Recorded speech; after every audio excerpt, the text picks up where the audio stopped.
Now, Corsair didn't invent the business model of starting out hawking RAM sticks with shiny heat spreaders on them and then expanding into other product categories. But what they've certainly done is made an art form out of doing it well. So while Corsair isn't the first of the companies that made enthusiast PC memory to try to enter the graphics card space, the recently bankrupt and acquired by Toshiba OCZ claims that dubious honor, maybe, just maybe, they'll be the first one to do it successfully. Because against the odds, that's what we have here today, the Hydro GFX GTX 980 Ti, a collaborative project between Corsair and MSI to make an all-in-one water-cooled video card. Let's find out how it performs.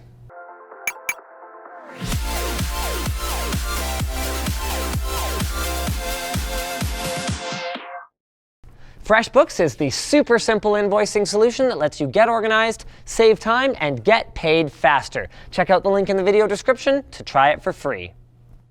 Now, having originally been released nearly 6 months ago, the GTX 980 Ti is a bit of a known quantity at this point, so I'm not going to spend too much time on the technology, but it is worth reiterating that it's a nearly full-fat GM200 Maxwell chip, so the same underlying tech as the Titan X, but with a few CUDA cores and texture units missing, and a mere 6 gigs of GDDR5 memory instead of 12. It's got a 250-watt TDP, and the reference card is clocked at 1000 MHz base, 1075 MHz boost with the RAM at 7 GHz, regardless of what GPU Boost 2.0 is doing to balance the thermals, power consumption, and core clock speeds.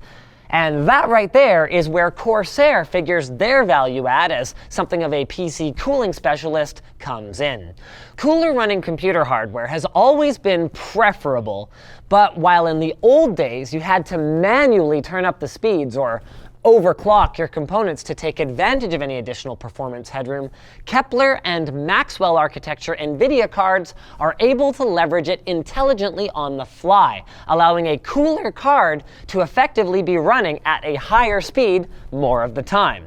So Corsair started then by replacing the reference card's cooler. Though if you ignore the illuminated MSI logo instead of an NVIDIA logo, and the braided tube sticking out of the top of it, I'd forgive you for not really feeling like they changed a whole lot. The shape is pretty much the same, but the metal housing is gone, replaced unfortunately by a plastic one, and the window that used to show aluminum heatsink fins now shows the GPU block and pump unit that makes up the all-in-one cooler, as well as a large metal heat spreader that, combined with the rear exhaust blower fan that hasn't been removed from the original design, keeps the memory and power delivery components cool. At the back, Corsair has added a backplate that thankfully features only a subtle overclocking emblem instead of the mishmash of logos on the front and side of the card that is probably the result of countless emails between Corsair and MSI's product management teams. Back to the rest of the physical tour, cooling of the GPU itself is handled by a Corsair H55 all-in-one liquid cooling unit with a slim 120mm radiator and one of Corsair's regrettably still round frame, but thankfully cool-looking white LED fans. Overall, I'd give Corsair and MSI a B for the coherency of this product.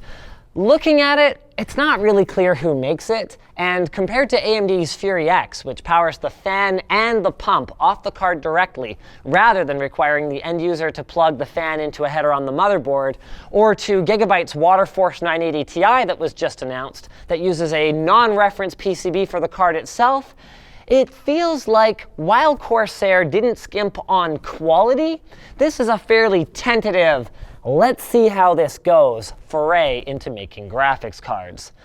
But all of that is just judging a book by its cover, something I would never recommend doing as a computer enthusiast, since good things can sometimes come in very unusual packages.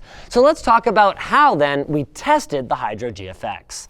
First, we did away with the open-air test bench and installed our X99 Deluxe Core i7-5930K 32 gigs of Vengeance LPX memory and AX1200i power supply in a Cooler Master Mastercase 5 Pro case. Next, we had to decide what cards this monstrosity really competes with.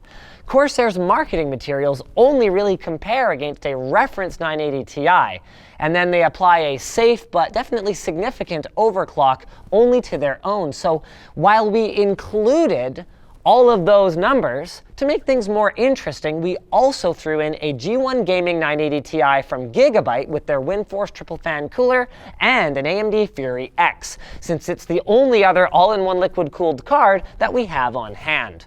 Let's start with performance. Thanks to its aggressive out-of-the-box advertised boost clock of nearly 1300 megahertz, this is a clear win for the Hydro GFX across the board, although it should be noted that its margin of victory is not as much as you might think it would be, and for good reason.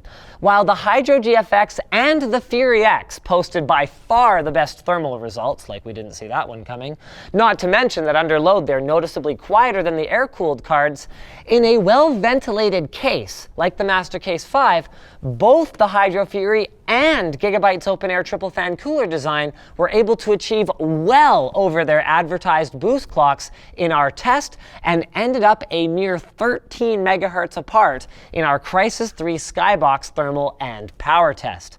And there's even more to this story yet. GPU temps are one thing, but we also wanted to see how the open-air design would affect the temperatures of the rest of the system, and grabbed CPU temps and motherboard power delivery temps while running our load test with each of the cards. And the G1 Gaming, though actually not as much as I expected, shows, in this case, the trade-off that gets made when you opt for an open-air cooled design versus one that either through rear exhaust directly or with the use of a radiator expels heat directly out of the case. Which I guess leads us to the conclusion. If life were as simple as just buy the best thing, with money as a complete non-issue, then I would be able to recommend the Corsair Hydro GFX without any hesitation. But life isn't that simple, and at a price of $120 more than the cheapest reference card on Newegg, and $70 more than a higher tier air-cooled card like the G1 Gaming from Gigabyte, it does become a bit harder to justify. So I'll pose the question to you then, the audience. Are you willing to spend a bit more and deal with the bulkiness of an AIO cooler attached to your video card in exchange for Corsair's legendary support, better performance, and better thermals for your card and your other components? Or is the tax too high? Let us know down below in the comments.